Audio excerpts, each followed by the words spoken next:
From the Channel 6 studios in the heart of the city of the Seven Hills, the Lynchburg Police Department brings you Hill City Blues. And now for Hill City Blues, here's Officer Paul Balmer and Officer John Pelletier. Hello, and welcome to the first edition of Hill City Blues. Hill City Blues is a new program brought to you by the Lynchburg Police Department in an effort to serve you, the community, more effectively. The Lynchburg Police Department, made up of 153 sworn officers and 53 civilian employees, is located at 905 Court Street next to the school administration building across from the Circuit Court. The department was started in 1866 and has provided years of quality service to the Lynchburg community. Lynchburg Police Department became accredited in 1989 by the Commission on Accreditation for Law Enforcement Agencies. Our goal for this new program is to bring our viewers a quality show that will prove to be both educational and informative. Hill City Blues will feature a new program each month. That's right, Paul. And each show will include segments on noteworthy events involving the department, a community relations crime prevention corner, usually brought to you by the staff of the Community Relations Department, dedicated to providing tips on safety and information about special events. We will focus each month on various functions of the department, often including special guests and informative interviews. For instance, coming up in just a few moments, we'll be doing a special interview, and who better with for the first edition than the one that's in charge of our department, Colonel Charles W. Bennett, Jr. In effort to continue the introduction of the department to you, next month we will be visiting the 4 bureau heads of the department. We have plans for further shows that will take you deep into the heart of the Lynchburg Police Department and show you firsthand what it is exactly that we do. We hope to offer a wide spectrum to our viewers, taking you from the problems on our streets to the classroom to experience what your children are being taught in the DARE program. We intend to include open forums and live telephone interviews where you, the viewers, can actively participate. You know, John, I can't begin to tell you how many people have approached me asking me questions about how large your department is, to do we have a K-9 unit, to questions about our gear, weapons, and vehicles. Well, I can't think of any better means to provide answers to the public than Hill City Blues, which leads us to our next segment. In answer to some of your questions and to bring you up to date on the department, let's turn now to the news for this month's edition of Hill City Blues. Well, there's a lot of work being done around the police department. There's some building renovation being done with an addition of another floor, which will create some elbow room among court and police personnel. The addition to the current building is expected to be complete sometime next summer. A while back, the city purchased the church building next to the museum for the police department. The renovation in that building is underway. This building will hold the Investigations Bureau, Community Relations, and the DARE office. It is called the West Building to the Lynchburg Police Department. This work is expected to be done by late winter, early spring. The big project, a much-needed parking deck for the city employees, is moving right along and should be finished by late spring, early summer. The parking deck will have 375 parking spaces. Each of these projects are under contract with C.L. Lewis. A regional jail is in the plans to begin mid to late summer. You may have noticed there appears to be more types of uniforms than ever among officers of Lynchburg Police Department. Many of you are quite familiar with the long-time worn gray uniforms, such as the one I'm wearing. A while back, the department opted to switch to an all-blue uniform. Officers on midnight shift began the transition, and recently evening shift officers have began wearing the uniform. Due to budget constraints and the transition that's taking place, it has to take place in phases.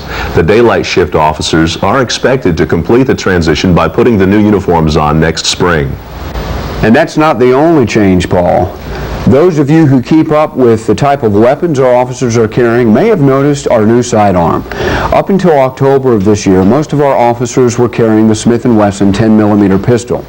In an attempt to make our choice of weapons more contemporary and practical, as well as a super deal that Smith & Wesson offered the department, we are now carrying the Smith & Wesson .40 caliber pistol. 1996 has proven to be a year of change for Lynchburg Police Department. For now, even the rank structure has changed from what it was and what it's been over the past couple of decades. The chief, as we have known him, has now assumed the rank of colonel. Commanders 3 are now majors, commanders 2 take on the rank of captain, and commanders 1 have been given the title lieutenant. The rest of the officers are not changed from their current rank. They remain police officers 3 and 2. There's no longer a rank of police officer 1. This is a concept which has been considered for quite some time now, but has just become a reality as of October 1, 1996. The change will hopefully make it easier for you, the public, to recognize and understand, as well as other agencies, our rank structure. December the 7th, the Lynchburg Police Department will be at the Plaza on Memorial Avenue from 10 a.m. to 1 p.m. conducting a checkpoint. The difference with this one is that instead of checking for drunk drivers or equipment violations, we'll be checking for your child's safety seats. Now, this check will be strictly voluntary, and our only mission is to help you ensure that your safety seat is seated and attached properly. Every year, thousands of people die in automobile accidents, and in many cases, the use of a seatbelt or safety seat could have saved a life. Along with our officers, Vince and Larry, you know, those crash dummies, they'll be there to meet you and commend you on your desire to make your traveling more safe. State law requires that any child under the age of 4, regardless of weight, be fastened securely within a safety seat while on the road. If you or someone you know cannot afford a safety seat for your child, the Lynchburg Police Department has a number of car seats purchased under a grant from the Virginia Department of Motor Vehicles that you can apply for. Applications must be obtained and returned to the Lynchburg Police Department, and the seats will be issued to the less fortunate people in need. Seats are limited, but there may be similar programs in the future. If you need a seat, call Lieutenant Wayne Evans at 847-1338 for further information. That number again is 847-1338. During the month of December, the department will also be conducting special enforcement in the areas of DUI and speeding, which are two major causes of accidents on our roads. This will be conducted as part of the statewide campaign called Safe and Sober. Although it took place September 14th, we just have to mention the success of Day in the Park. Since this is the first edition of Hill City Blues, we have not had the chance yet to mention it on our program. Day in the Park was quite eventful at Miller Park, with all kinds of food, crafts, entertainment for the whole family. Lynchburg Police Department was on hand with personnel from Community Relations, DARE, the Tactical Unit, Bicycle Patrol, Motorcycle Patrol, and field officers. Balloons were definitely the hot commodity among young people for the day. If you were unable to attend, we hope you'll make plans to come to Day in the Park next year. Take-home cars, will they become a reality? Well, for a few they already have, and depending on the success of this 2-year pilot program, may or may not be a reality for many more officers. As of now, all field officers drive their own personal vehicles to and from work. The marked police cars wait in the back parking lot of the police department for their respective drivers.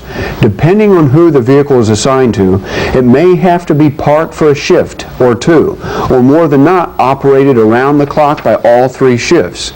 As of November the 1st, the City Council approved a program which currently allows 3 officers from the midnight shift to have take-home cars.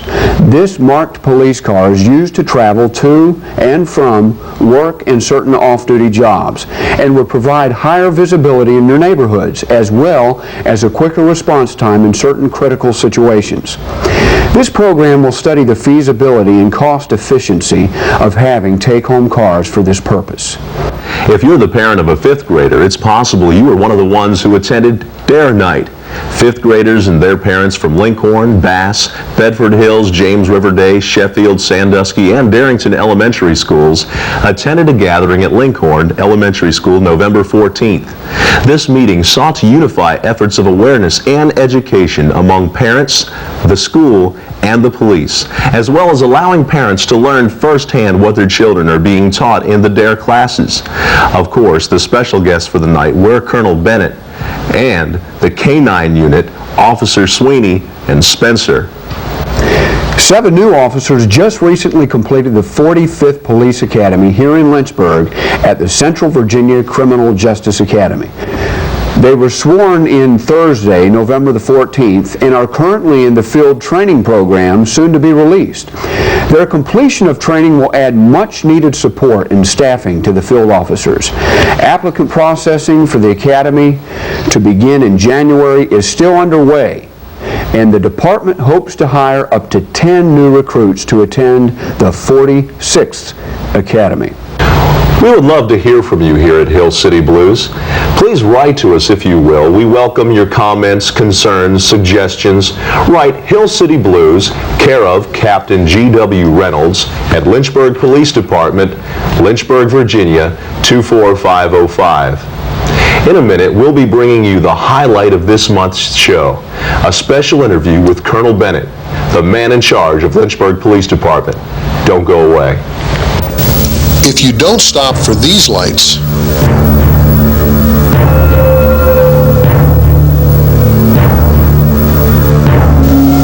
you will stop for these.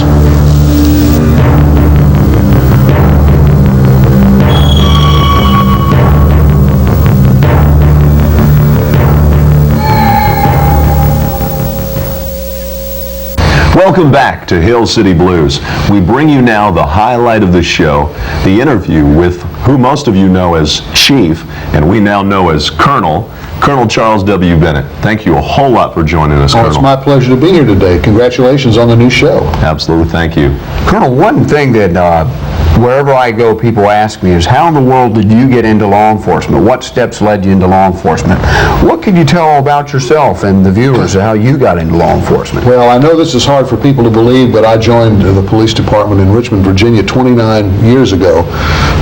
And at the time, I was concerned, first of all, about trying to do something that I thought would make a difference with my life. And secondly, I was, like many people, interested in what the police did. Where did they go? In those days, they were red lights. When they turned the red lights on and the car sped down the road, where'd they go and what'd they do? And it has turned out to be something I thought that I would maybe only do for a year or two, but obviously it was something that I enjoyed and I think hopefully have made a difference in the community. And it's been a rewarding career these last 29 years, and I hope to have many more. Well, we certainly enjoy having you. What does a chief do anyway? We're a colonel in this, but what does a colonel do anyway when he's not being a colonel, when he's not at work? Well, you're always a chief. No, obviously that you have a professional life, and then to be healthy, everyone has to have personal pursuits. And my wife and I have a number of things that we enjoy. We enjoy sea kayaking, and that's a particular type of kayak that you can take out into the ocean. Right. And we've been all over the world, and up in the Arctic, and just recently in Hawaii, sea kayaking the North Shore of Maui. We also like to scuba dive, and we've been both cold water and warm water scuba diving, and I enjoy photography and working with the computer. So there's plenty to keep me busy in the short periods of time that I have. Have you done any scuba work with police? Or? Oh, I did years ago before they really got more into the professional teams that often fire departments would now be responsible for. I had my own equipment, and I've fished many a car out of the James River under some pretty bad conditions. Right. Can you just give us an idea of one example of something in the scuba gear that you put it on as a police officer, and does any one story come to mind that? Well, several do, but none of them that I can tell here. Okay. Well, let me ask you this. I know that you mentioned you came from Richmond, and everyone that's familiar with you knows that. But give us an idea as to what exactly you did there, what your responsibilities in Richmond were, how long you were there, and what exactly led you to Lynchburg. Well, I joined the police department in 1968, and I joined as everyone does as an officer. We wear a uniform and work a patrol car in a neighborhood. And I did that for a number of years until I was promoted to a detective, and in that capacity I worked several assignments, ending up as a homicide detective. And I can assure you that a homicide detective in Richmond, even back in the early 70s, was very busy and a very exciting and interesting assignment. I was then promoted to sergeant, which is a first-line supervisor, and was assigned to the Narcotics and Vice Division, where we worked on drug problems. And in those days, again, this was in the mid-'70s now, crack cocaine really had not even been invented yet. So you had heroin and many hallucinogenic drugs. Drug abuse was still a problem, but not nearly as bad as it is today. And also worked prostitution and gambling and alcohol violations. I was then promoted to lieutenant and was in charge of the police training division, which was a very interesting assignment. You ran a school both for the new officers and for the in-service, the line officers. Very rewarding to be able to help people as they have their career. The police academy was what it was called in Richmond. Richmond at that time had 750 sworn officers, so it was a large operation, and as I say, a very rewarding one. Was then promoted to captain and was put in charge of a precinct. Richmond had 3 precincts, and I was in charge of the precinct, the largest geographical precinct in the city. Again, I had about 130 sworn officers in that precinct, and it was really was beginning my exposure to community policing, where we began to work on a neighborhood basis to try to make neighborhoods safer. And I was then transferred and assigned to the Research and Planning Division, where we did a computerization project for the entire department. And it's really amazing to look back on what the computers that we bought at that time, which were 286s, compacts, and were really now would be just considered doorstops. And surprisingly, we got what we thought was an excellent price at that time, over $5,000 per workstation. So technology has really changed considerably even since the early 80s. And I was then assigned as the officer in charge of the detective division until I was promoted to major and was assigned as a deputy chief of patrol operations, and I supervised 450 sworn officers, 18 dogs, and 7 horses. And quite frankly, the dogs and the horses were the most grateful and cooperative of our employees. I was then able to retire from Richmond and was really blessed with the opportunity to come and join the Lynchburg Police Department, which I need not tell everybody, but I will, is a fine organization really made up of many dedicated men and women who work extremely hard to keep Lynchburg a safe place, and I'm proud every day to be a part of that organization. Well, thank you, and I think I can speak for everybody in saying thank you that we appreciate that recognition. Many times, you know that I'm a DARE officer, and when I'm in the schools, I get a lot of questions from these children.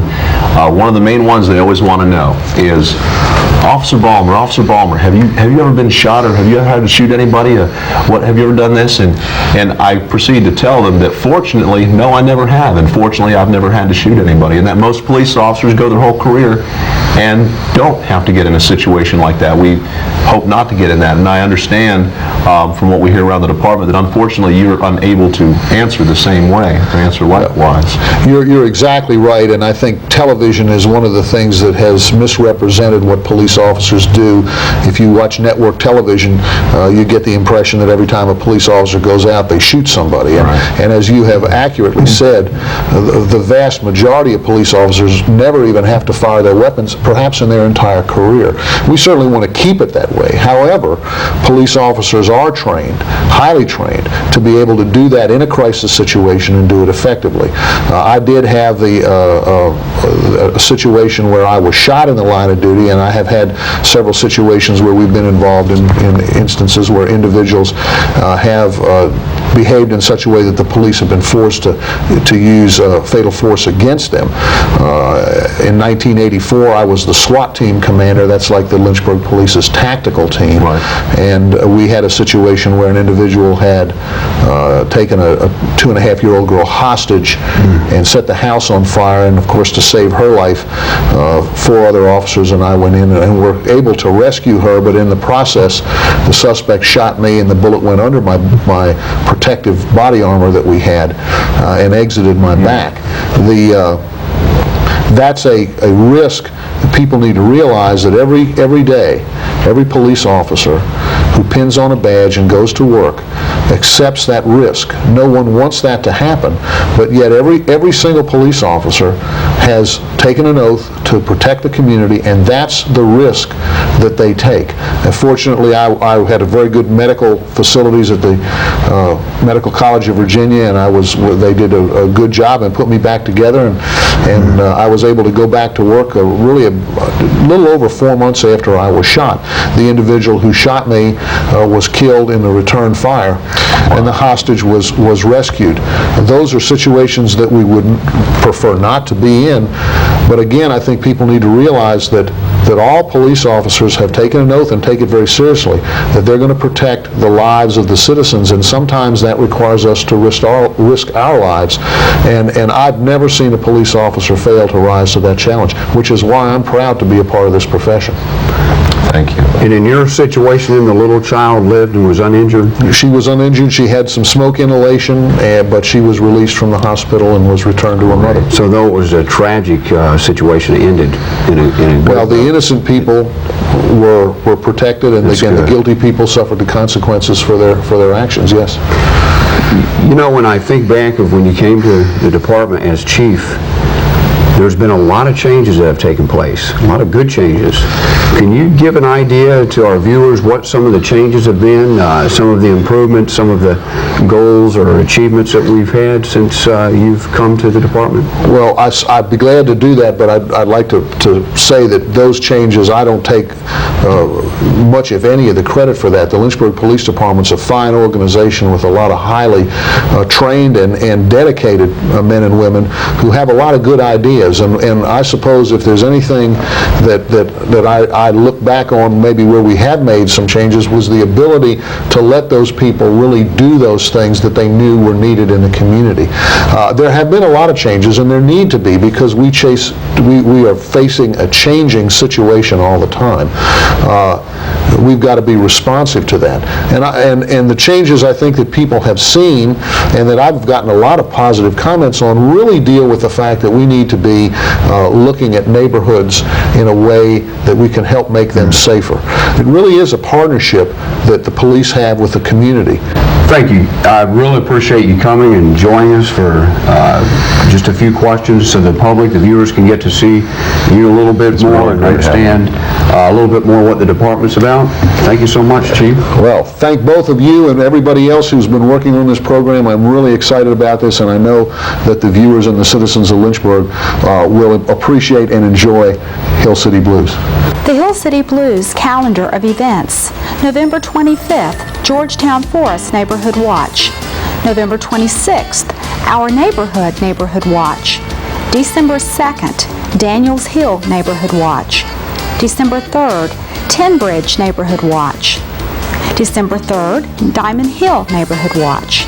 December the 9th, Deering Neighborhood Watch. December 10th, Our Neighborhood Watch. December 12th, Seminary Hill Neighborhood Watch. The 17th, Campbell Avenue Neighborhood Watch. December 19th, Garland Hill Neighborhood Watch. Please contact your Neighborhood Watch coordinator for time and location of your Neighborhood Watch meeting. November 28th through the 29th will be a Thanksgiving holiday, and the city offices will be closed. December the 1st is the annual Christmas parade downtown, beginning at 2 p.m. The 7th is the seatbelt safety checkpoint with Vince and Larry, the seatbelt dummies. Come on out and get your child's seat checked. It begins at 10 a.m. until 1 p.m. at the plaza. The 24th and 25th of December, the city offices will be closed for Christmas. Happy holidays from your friends at the Lynchburg Police Department. The holiday season is almost here, along with the biggest shopping days of the year. All of the excitement, distractions, people rushing around, and the crowded stores greatly increases the opportunities for crime. While the police and concerned citizens can do nothing to diminish the criminal's desire to commit a crime, together we can certainly lessen the opportunity for crime to occur. Larcenies from vehicles are a definite concern. While it may have been that you've never had it happen to you, don't think that you're immune. The Community Services staff of the Lynchburg Police Department would like to share some timely advice to help take some of the joy from the thieves during the holidays. Officer Balmer is standing by now with a Community Relations Officer for the Community Relations Crime Prevention Corner. Paul? Thanks, John. Officer J.J. Stapleton is who's with me now. He's the Community Relations Crime Prevention Officer for Lynchburg Police Department. It's a pleasure to have you. Thank you, Paul. Thanks for joining us on the show. You had something you want to share as far as safety or tips for safety as far as vehicles during this holiday season? Absolutely.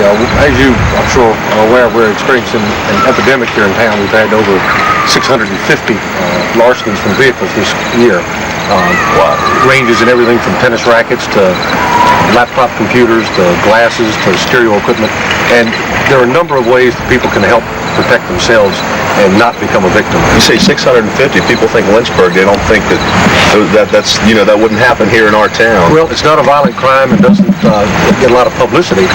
But for the people that are losing these items in the insurance companies, I'm sure it is a big deal to them. But here today we picked a municipal parking lot and just wanted to take a look and show the viewers what kind of things people are leaving in their cars and maybe give them a little more reason to think before they park, actually. Great. Okay, if you want to, we'll step over here. And actually, we started here with this car today. Now, this is just a regular parking lot. It's an absolutely regular parking lot. And the very first car right behind us, and I was looking while they were setting up the equipment, there's a big black backpack right there in the front seat. Look at that. Kids have broken in cars for much, much less. They'll go in after spare change, anything of interest that's laying out there. They don't lock toolboxes on trucks. They can have power saws. There's all types of items in here that would be of use to somebody. There's a key on here. You can have the best lock in the world, but if you don't lock it, it's not going to do any good. There are a number of crime prevention things you could have for your cars. If we look at this one here, and as soon as I looked inside to see what might have been in there, I noticed there's a red blinking LED light there on the dashboard. Want to stay away from and a security sticker here that lets me know to don't touch the car because we're liable to set the alarm off. And you don't want to do that. And while it is some initial investment, hands off the car, stay away. There's too many other easy targets over here. What would you suggest a person do? Well, before they come and park out in public like this, put the briefcase in the trunk before you stop. There's no need to leave it here and make yourself a potential victim. Put it in the trunk before you leave if you know you're not going to use it. You can just do the same things with your camera equipment, your gym bags, CDs, those type of things. All over in this car, as we look, there's a camera laying right here in the floorboard in plain view. Sure enough. There's a new barn jacket, and there's also some alcohol laying in the back floorboard in a shopping bag that's clearly visible to any kids coming by, and that makes a definite target for kids. Attraction for them, absolutely. Well, these aren't just things to think about during the holiday season. Give me a second, Paul. Here's a lady parking now, going towards her trunk. Let's see what she's doing to help protect herself. All right. Okay. All right. Good afternoon. Hi, how are you? Good, good. Why in the world is your pocketbook in your truck? Because I put it in the truck for security. I'm on my way to a meeting, Okay. so I put it in my pocket, in the truck of my car, Okay. right before I left the parking lot. So you put your pocketbook in your trunk before you got to the meeting. So Yes. when you parked, nobody saw you put it in the trunk that way. No. Outstanding. We've had a number of people leave their pocketbooks underneath the seat, try and conceal them that way, and obviously they come back and the windows are broken. And you doing that is one of the best tips that we can tell anybody to put your Christmas packages, your pocketbook, wallets, cameras, video equipment, laptop computers, briefcases, anything in your trunk, so that you can't look at the thing. That's the main way that people lose their items. People just look in the windows and knock your window out. That's outstanding. I don't know where you learned that, Okay. but thinking smart will save you money in the long run. Thank you, I sure hope so. Thank you very much. I appreciate it. Okay. Have a good day. Thank you, Thanks you too. again. I hope many of you will use the good judgment such as this lady just did. You know, another thing that we need to be mindful of is some of the hazards associated with the cold weather. Bundle up and keep warm. Don't let your children play too long outside in the cold. Be careful with those portable heaters and never leave them unattended. Remember that tires lose traction in snow, sleet, and ice. Well, thank you for being a part of the very first edition of Hill City Blues. Join us next month as we will be going to the police station to meet some of the department heads. From the crew here at the Hill City Blues and from all of the men and women of the Lynchburg Police Department, have a happy and safe holiday season.